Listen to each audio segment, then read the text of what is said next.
So currently it's a great time to be a Spider-Man fan, from Into the Spider-Verse, the new Spider-Man movies with Tom Holland, the new games as well. But there was another time where being a Spider-Man fan meant that you had to watch this. Thank God those days are over. Anyway, so we have finally made it to the worst Spider-Man movie in history, or at least so far. But to be fair, I have to, share the two things that I liked about this movie, or a few of the things that I actually liked about this movie.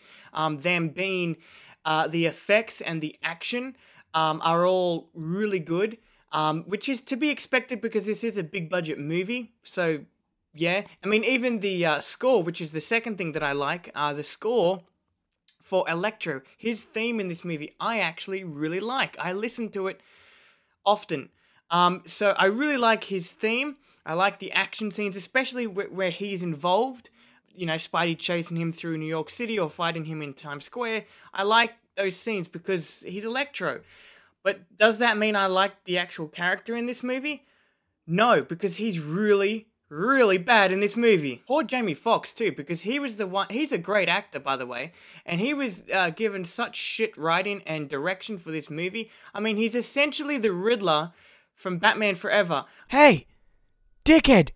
Someone already said that. But he is. He's talking to himself about Spider-Man. His whole flat is covered in Spider-Man memorabilia and news articles and shit like that. He's an insane person, right? So it does kind of make sense that the shit he does in this movie and his motivations for being a villain are very poor and weak motivations. And to go back to what I said in my review for The Amazing Spider-Man, when I said that the Lizard was going about his plan because he was insane, you know, because he was split between a human brain and an animal brain, right? That's what was causing his insanity. And it's pretty much the same thing here. So yes, it kind of makes sense if the villain is insane, but that doesn't... Okay, so I think what this guy's trying to say is that even though it makes sense for a villain to make certain decisions because they're insane, does not mean that they are actually a good villain. Take the Lizard from the first Amazing Spider-Man film as an example. It made sense for him to go about that stupid plan, but the problem here is the writers didn't know what to do with him once he became the Lizard, so they blamed it on insanity rather than actually giving him motivation. That's your writing lesson done. Continue with the video.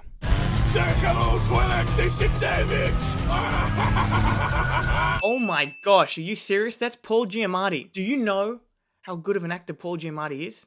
I think he's won Oscars, or been nominated for Oscars. He is a phenomenal actor. And then he gets thrown into something like this. Another cartoon character, or villain in this movie, is Harry Osborn. Harry Osborn is an abomination in this movie. The minute he comes into the movie, he walks on screen, he's already the villain. You can tell, he's already speaking maniacally and behaving very villainish. And can I just say, that's not how Harry Osborn is. Harry Osborn has always started out as a nice guy, you know, a normal person, not someone who talks really slowly and maniacal. And I want to do stuff. Oh, and yeah, subplots. Yeah, okay, so you have the Harry Osborn disease, Osborn curse subplot, but then you have two other stupid subplots that go nowhere. Okay, one of them being the subplot or relationship that Pete has with Gwen. I mean, at the end of the first movie, her dad makes him promise to stay away from her, right? For like 5 minutes. At the end of the movie, he doesn't.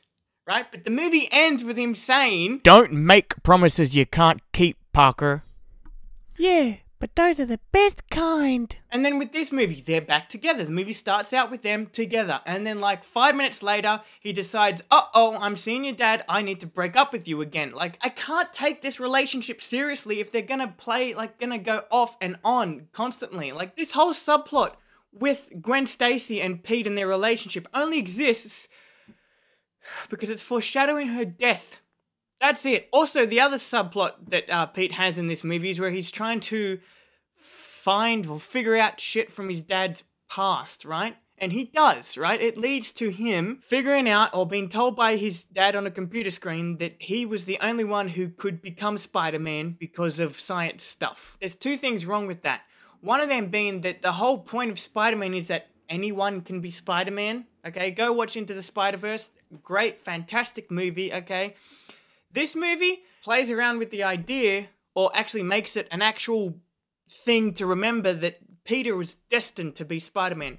No, that's not how it works. And the second thing is that this subplot with his parents' past and you know, delving into it has been a thing since the first movie. And they said in that first movie that that's what that first movie was going to be about. And that subplot just gets completely cut off or abandoned and never seen of until this movie. And it leads to him just finding out that he was destined to be Spider-Man from the beginning. That's all. Like...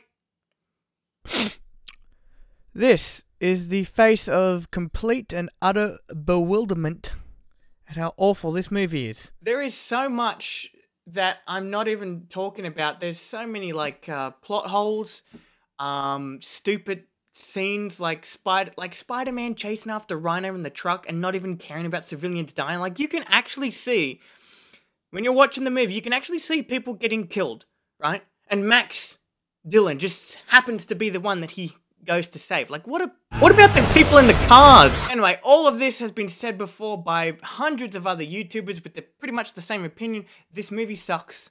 If you didn't know that, well, then you do now. Anyway, I don't really want to talk about this movie, because even when I watched it back in 2014 with my friends, we all walked out of the theater pretty much coming to the same conclusion, that we were not entertained at all. That sucked. And it still sucks to this day. Anyway, I will be reviewing Spider-Man Far From Home next. That is my very next review. I can't wait to see you in that review, and I can't wait to watch the movie. So I'll see you in my review for Far From Home.